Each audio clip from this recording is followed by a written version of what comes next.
All right, welcome to the Australian MMA Podcast. My name is Mitch Tinley, and this will be the Eternal MMA 98 breakdown. That is right. If you missed Eternal MMA 98, it took place September 13th. You can see it on UFC Fight Pass in the Gold Coast. Headlines by David Martinez retaining his Eternal MMA welterweight crown against Matt the Viper Vale. Going to go through the main card and just talk some shit because, it wouldn't be an Eternal MMA fight card if this old shitty little brown belt didn't give his opinions. And I know you guys all love them. Now, this little breakdown is brought to you by Vex MMA. Now, Vex MMA are doing pretty good giveaways, so make sure you head on over to Vex MMA. They're giving what did the lawyer say? A fight night, a fight experience where they'll pay for your flights that happen to be in Perth around the time another event is on, and I think you get to meet Colby Thickness and Jake Matthews.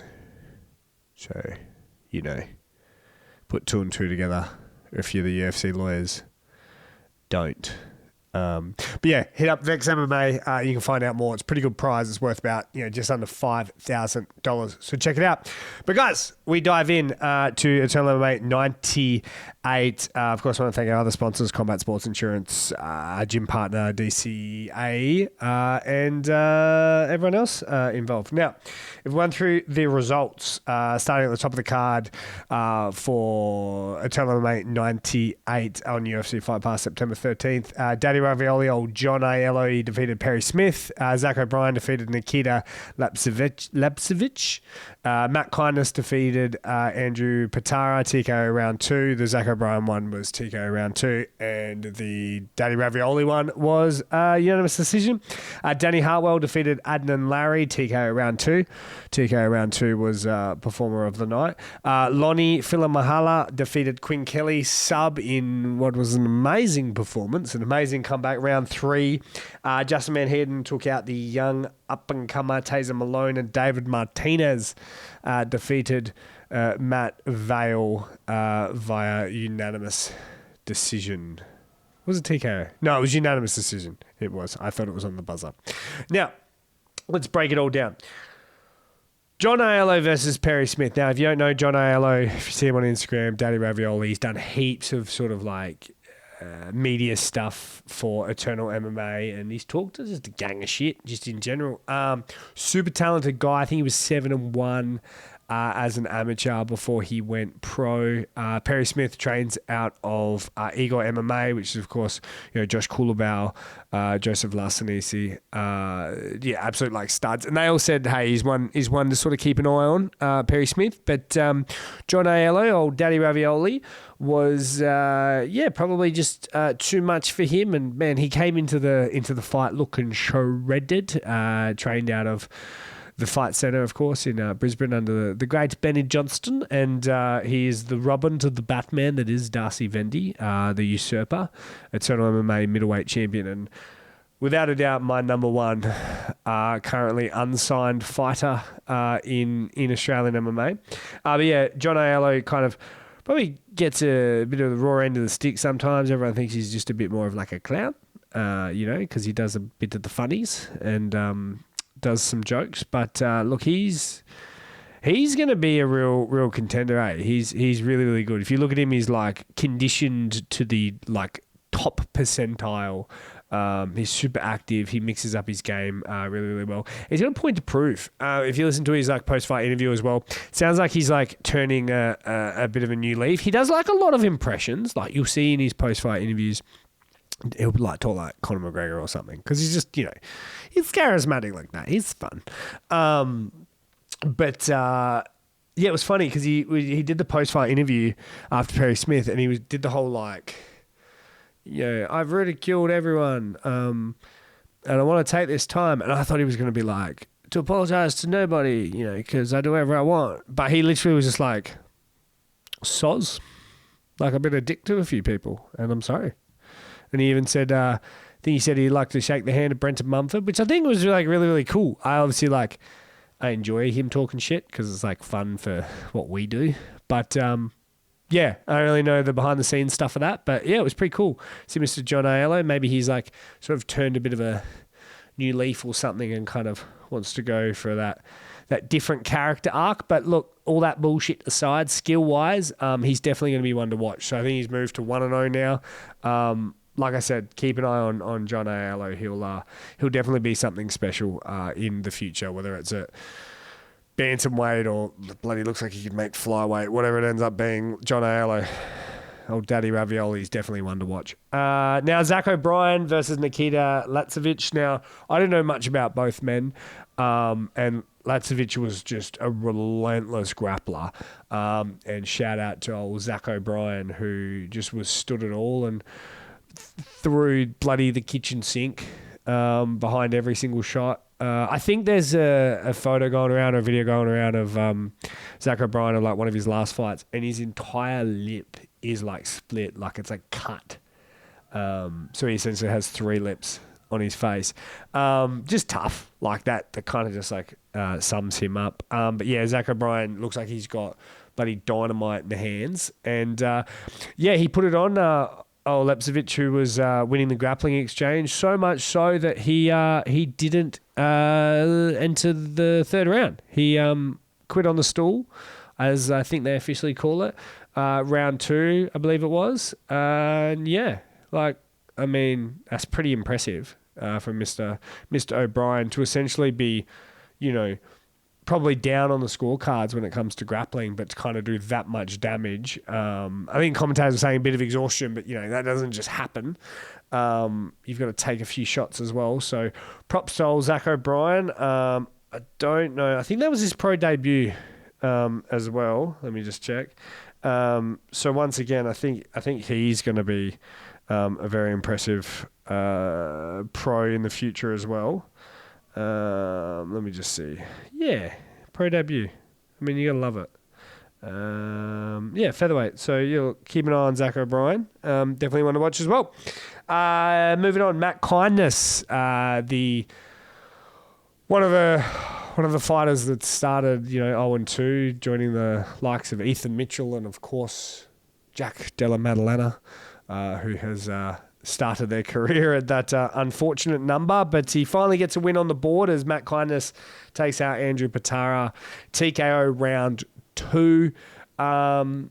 Just impressive performance. I mean, just good to see Matt Kindness sort of get on the board. The most challenging moment of the night would have been listening to him post-fight interview with that strong Scottish accent. I tell you what, I would pay top dollar to see him and Cam O'Neill, the Eternal MMA director, who is Scottish himself, and just hear them go back and forth. I think that would give me autism. But yeah, look, Matt Kindness definitely one to watch as well. But like I said, you know, when you're, what was he, 0-3? 0-2, so now he's 1-2. You know, a bit of work to do before he starts kind of getting the bigger fights. But if you watch him, man, looks like he's chiseled out of stone, and he hits hard and he's durable. And yeah, once again, you guys are going to get tired of me saying this, but definitely one to watch. But to put into perspective, just so you know, his 0-2, I think, was against Jackson Weir-White and Max Kelly. So 2 guys that are, you know, if not top 10, top 5 welterweights in Australia, one of them will be fighting for a title at some stage. So he's not 0-2 against bloody tin can farmers. You know, they're against like real guys. So don't let that 1-2 fool you. Now moving on, Absolute MMA's Adnan Larry unfortunately went down to Danny Hartwell, TKO round 2.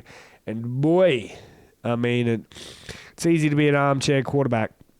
But I think I said leading into this bout on TikTok, we did a bit of a preview.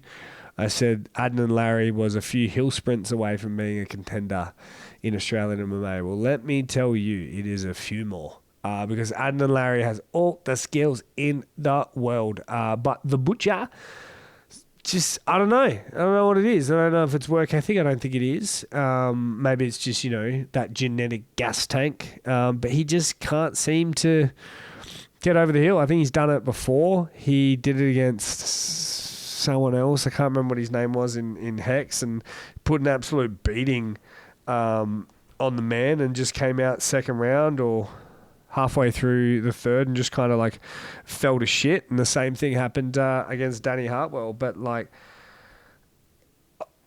Dion Mooney, that's it. Yeah, round 2, I think it was like identical to what happened. He put, an absolute beating on and then just came out and just couldn't sustain it. And look, it's easier said than done when you're not fighting and you're sitting on the outside. But yeah, it sucks. Like round 1, Adnan Larry's like a mythical creature. And then you get to round 2 and it just falls to shit. So I don't know what can be done there. He's 33 years of age. Is he done? Maybe, which is unfortunate because the heavyweight division, I think, needs him. And I think, honestly, like I said, couple of hill sprints and he could be really, really just one to watch because he's not just a knockout heavyweight. He's like he can grapple and he can move and he's really, really talented. So it's really unfortunate. Danny Hartwell, don't know much about him. I think before this bout, he went down in Cage Warriors. And he's a heavyweight, so look, it'd be cool to see him back, but I think he is out of Van Roon Martial Arts, which is like the Taekwondo dude that helped Alex Volkanovski that one time. But yeah, I don't know if we see Danny Hartwell back. There's no, like, I don't think we'll see him back if there's like a heavyweight to give him like an Osh Jackson or something like that, which actually wouldn't be a bad fight. Yeah. Unfortunate. It's more of a story of what Adnan Larry couldn't do than what Danny Hartwell could do, as that was as much as a TKO exhaustion as I ever seen in recent times since Dada 5000. Now, next fight, Lonnie Filamahala defeated Quinn Kelly round 3 submission in what very well could have been not just the comeback fight of the year, but just fight of the year in general.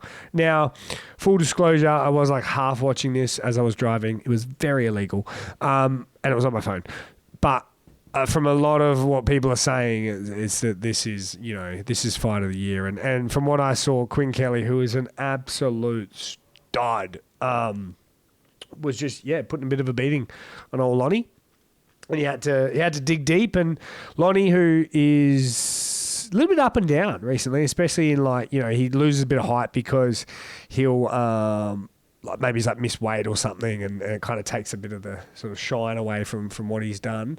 But Lonnie's like a real dark horse. If you don't know what he's done, I think he's had something like 15 or 16 amateur fights. I think he was like 9-7, maybe 10-7. It's like a lot of fights. And then coming into his pro career, he went down to Owen Coughlin, who's a good guy from Resilience. But other than that, man, you watch Lonnie, King of Kings, Tongan heritage, like he fights like the stereotype suggests. Very, very, very talented. I think his next fight, Lonnie, will be against like a Jackson Weir White, a Sam Miles. I know he's injured, but Samad Jahanara, like that level of a guy. Maybe even Dylan Lahari. He's a welterweight. Yeah, why not? Have a little crack at that. Not yet for like a Peter Templer or anything. I think they're probably like that step ahead. Maybe even Sam Miles is probably that step ahead as well, like a Max Kelly, all that sort of thing. But I think Lonnie, you give him, like a Samad or something like that. Once again, no, he's injured, but you give him like a Samad, and he wins that, and then you give him like number 1 contender fight or something like that. Lonnie's going to be really, really good. If you talk to anyone who knows anything about fighting, they're really, really big on Lonnie. Just kind of, can he put it all together and be the fighter that everyone thinks he can beat? Who knows? We move on to the old passing of the torch fight. Justin Van Heerden taking on Taser Malone. Now, reason why I call this passing of the torch, it just felt very like the Eternal MMA sort of like face of the featherweights. Like Justin Van Heerden once upon a time was that man, had the belt, never lost it. Taser Malone, I think, was their breakthrough fighter of the year. And they just seem to kind of really, really push him. Like, not only does he look like he sells a shit ton of tickets, but like he's a good looking kid, sick dats. Got a cool style. Like he climbs into the cage and he's pretty charismatic. He's a cool dude and he's super talented. yeah, I really thought this kind of could have been it was a real testing moment. Like, is Taser sort of the guys? He just fell short from Seb Saleh in Sydney back in February. But like we said, Seb's probably, the best featherweight going around right now, not signed by the UFC. He went down, but that was a sort of tough decision. But then, I feel like he was coming in almost as like the favourite because Van Heerden has kind of been on a bit of a skid recently. Like, he's been around for a long time. Has he kind of missed his window? I think he went down to Kieran Joblin, then that Chinese fella. I have no idea who his name is. And so it looked like this was like do or die for Justin Van Heerden, which is quite funny because he must have heard my preview because when he won, he wrote one line to me and he said, "Retire D's nuts."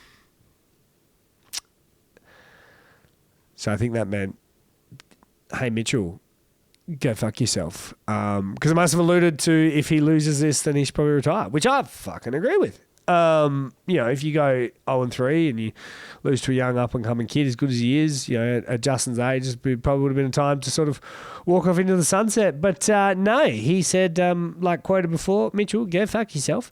And he is still at the top of the division.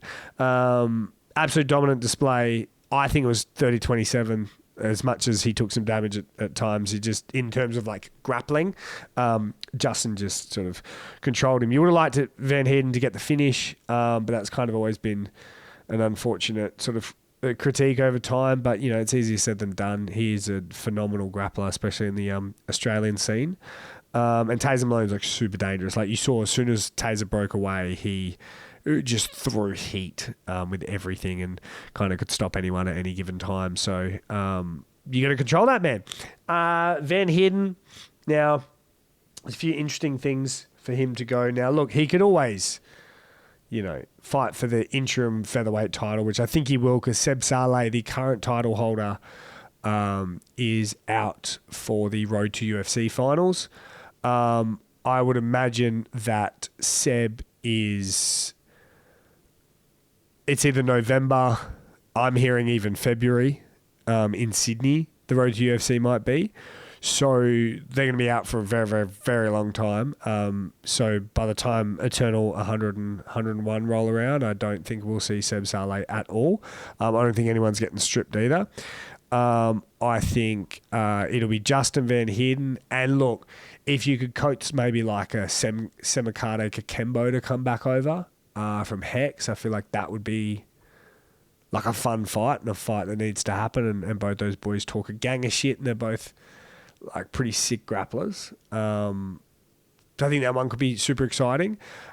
Or if Kevin Cophamel gets through his opponent, don't remember his name, international fella, coming over in Eternal MMA 99 in October.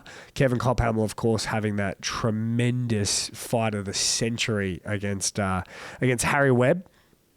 And Kevin Cophamel's kind of recovered and he's good to go again. I think if he gets this win, I think you automatically give him a title shot just because, of the performance against Harry, and he's just obviously super talented. So Justin seems to have no sort of qualms fighting a young up-and-coming guy, so maybe Justin Van Heerden versus Kevin Cophamel for the interim featherweight crown. Although, wouldn't be surprised if, and it happened on TTF Challenge in Japan, the most random fight card ever. There's a man quietly making waves.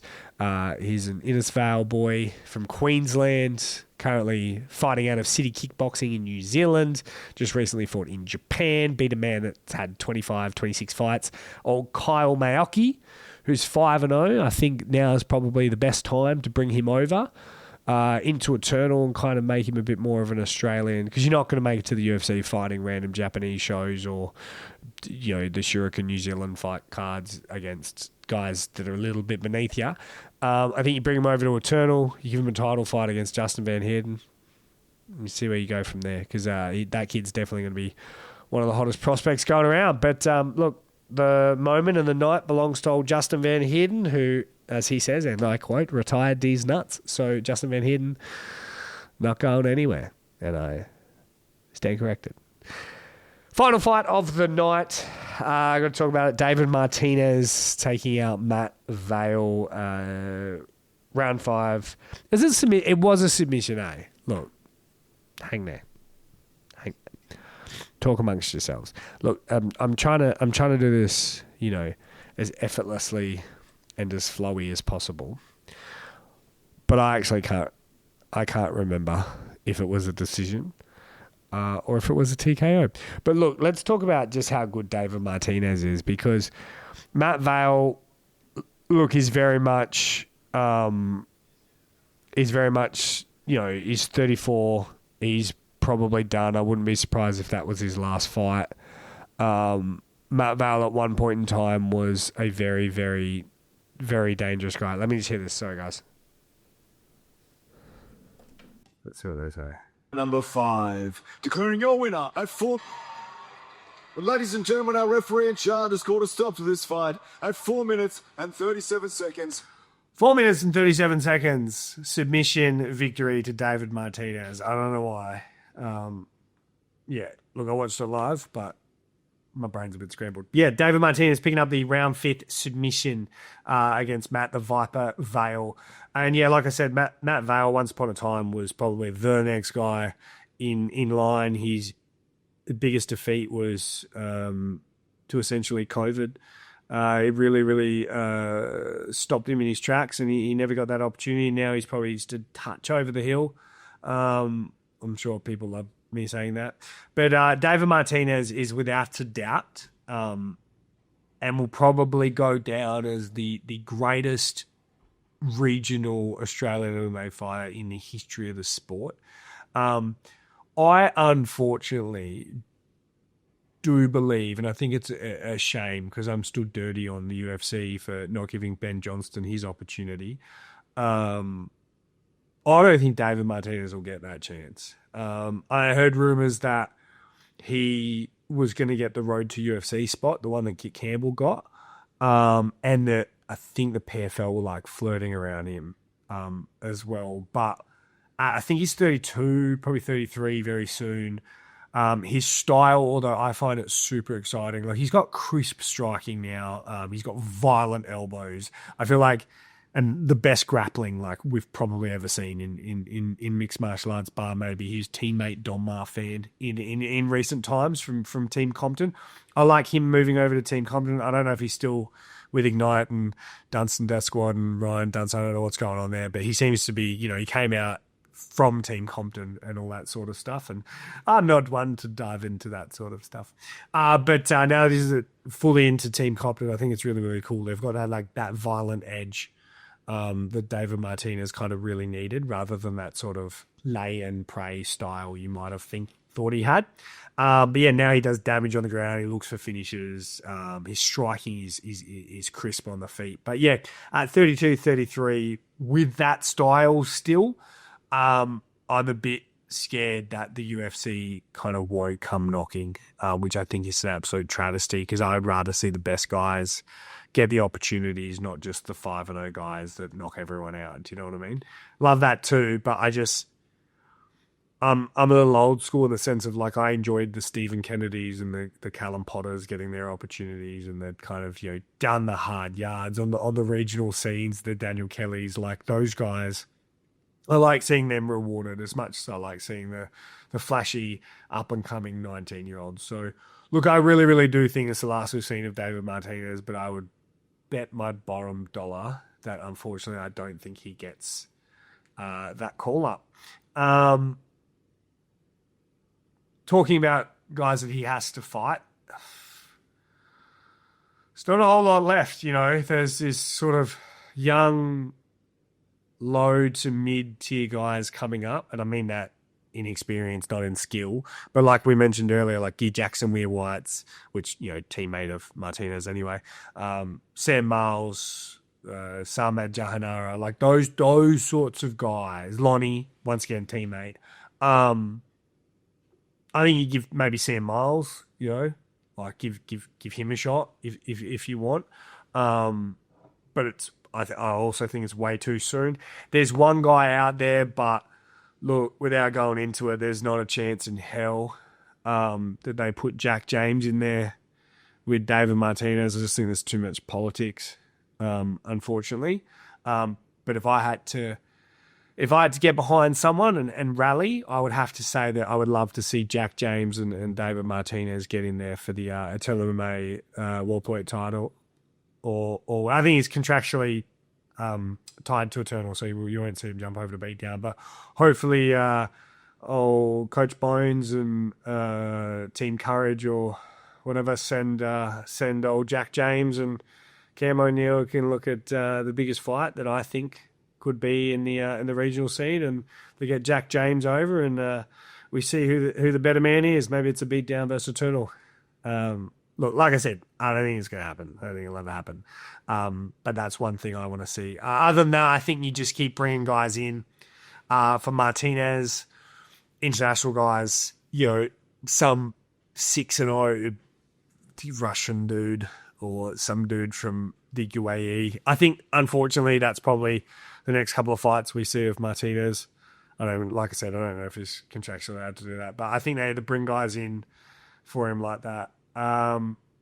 Would love to have seen him go up just for shits and giggles. David Martinez versus Darcy Vendy for the middleweight crown. But I think even in a post that I said, John Aiello, who's very close to Darcy Vendy, said that there's not a chance they would fight each other. I think they're close. Maybe there's a close relationship I'm not aware of. The only other fight I can see, which I think would be really, really cool and like a full circle moment for Martinez, is hopefully this time's well. I don't know what Harry Webb's doing, but they were supposed to fight for the Eternal MMA lightweight championship. So maybe Martinez, although like he's bigger and I think he looks good at welterweight, even though he's sometimes looks a little bit smaller than some dudes, he is performing really well at welterweight. Maybe he can sort of get back on the scale and continue that battle and maybe redeem himself, make 155 and take on the likes of a Harry Webb. And yeah, I don't know, like that would be like a cool little like full circle moment for him. But hey, I don't know, whatever he wants to do. Matt Val, I think it's the end of Matt Val. I think it's the last fight we see from him, unfortunately. But yeah, look, overall, great fight night. Always loving Eternal MMA 98. Stay tuned, some fights coming up. What do we got? November we've got Beat Down. They got a super stacked, sick card. Eternal MMA 101, which is weird. They haven't called me yet. As a big part of the scene. Commentator, ring announcer, old podcast host, once hung over the side of the ring with a video camera, waiting for my call. Eternal to be a talking head. But yeah, look, Eternal, Hex obviously coming up as well. And more news as well that broke over the weekend. Stealth Fighters League is looking to sort of break into the Australian market mid next year in Brisbane and later in Q3 in Sydney, I think it was. So yeah, guys, look, we're going to gear up over the next 2 weeks for UFC Fight Night in Perth. And yeah, make sure you check out that Vex MMA giveaway and like, subscribe, share, all that sort of nonsense. Hopefully you enjoyed it. Check out Eternal MMA 98 on UFC Fight Pass. And yeah, other than that, stay beautiful, everyone.